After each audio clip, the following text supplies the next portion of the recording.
Formations like these require long hours of intensive drilling and careful judgment.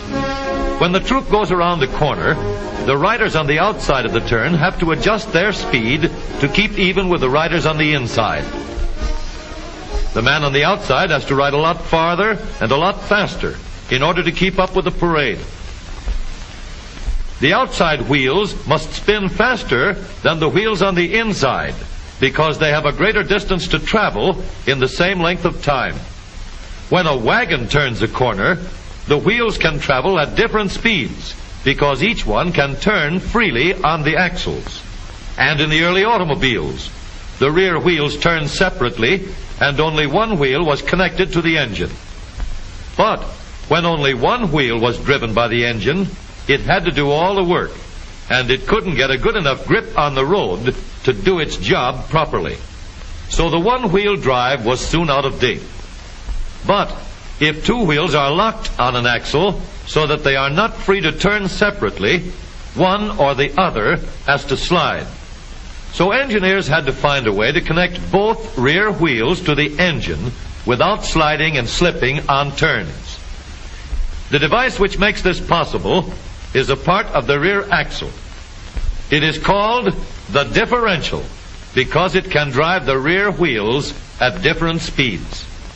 The differential looks complicated, but once we understand its principle, it is amazingly simple. These two wheels are mounted on separate axles and supported by a frame so that they can revolve freely at different speeds. Let's fasten a spoke on the inner end of each axle so that by turning the spokes, we can turn each wheel separately.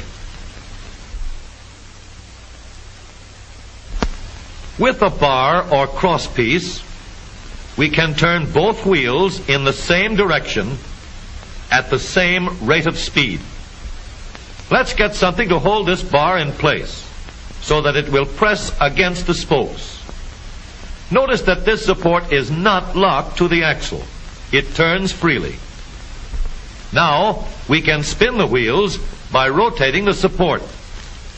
This is fine, as long as both wheels are able to turn at the same speed. But let's see what happens when we go around the corner. With this arrangement, we cannot drive one wheel faster than the other. And if we stop one wheel, the other wheel won't budge. Let's put this bar on a pivot so that it can swing in either direction.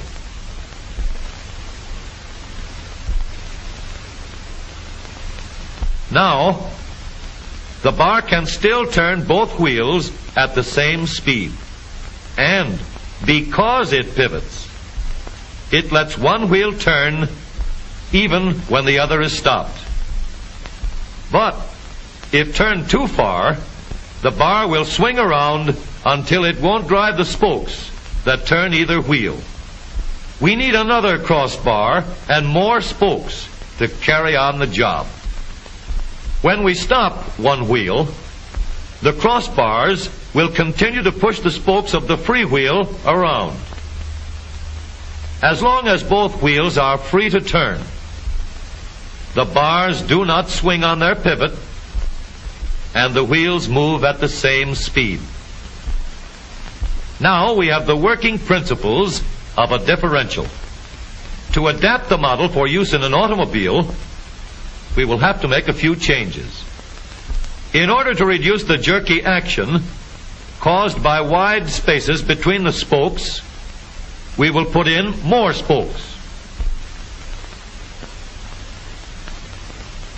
Further filling in the spaces between the spokes gives steadier, more continuous action, and changing the shape gives firm, constant contact. Now we can make the gears thicker and stronger, and we have differential gears. The edges are cut so that they will fit together more smoothly and silently. and another gear is added to share the work of driving the axles. The principle is the same. In order to turn the support and drive the wheels, we can fasten a large gear here, connected by a smaller gear to a source of power.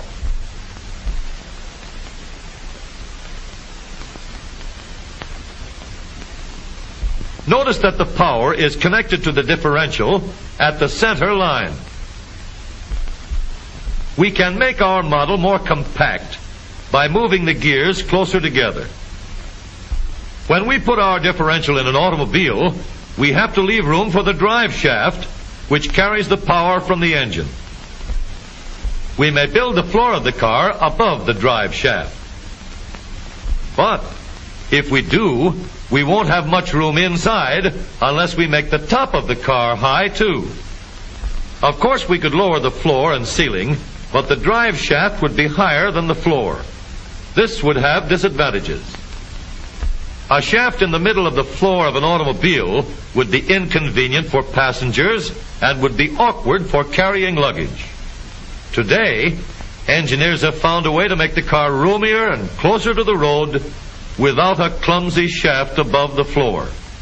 The drive shaft from the engine to the differential is lowered out of the way, and the drive shaft is connected to the rear axle at the bottom. The new low center drive makes the rear axle quieter, stronger, and more durable because it gives better, smoother contact between the gears. The automobile of today, with the low center drive, is stronger and more rugged. Every part of the rear axle has been built to withstand strains far greater than it will ever meet on the straightaway or around the corner.